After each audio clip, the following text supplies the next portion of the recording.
তথ্য ও সম্প্রচার প্রতিমন্ত্রী ইয়াসের খান চৌধুরীকে নান্দাইল উপজেলা প্রশাসনের পক্ষ থেকে আনুষ্ঠানিকভাবে গার্ড অফ অনার প্রদান করা হয়েছে।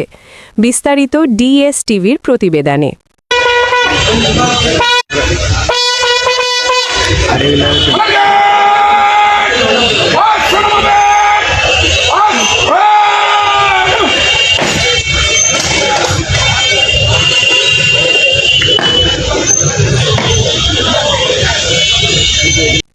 আজ নান্দাইল উপজেলা পরিষদ প্রাঙ্গণে আয়োজিত এই অনুষ্ঠানে উপজেলা প্রশাসনের ঊর্ধ্বতন কর্মকর্তারা প্রতিমন্ত্রীকে রাষ্ট্রীয় সম্মান জানিয়ে গার্ড অফ অনার প্রদান করেন।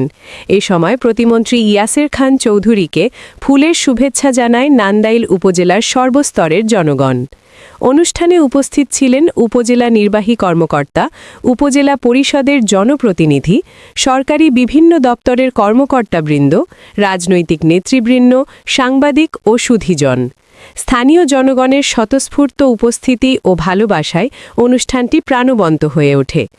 গার্ড অফ অনার গ্রহণ শেষে সংক্ষিপ্ত বক্তব্যে প্রতিমন্ত্রী ইয়াসের খান চৌধুরী নান্দাইলবাসীর প্রতি কৃতজ্ঞতা প্রকাশ করেন এবং নান্দাইলের সার্বিক উন্নয়নে সরকারের পক্ষ থেকে সর্বাত্মক সহযোগিতার আশ্বাস দেন।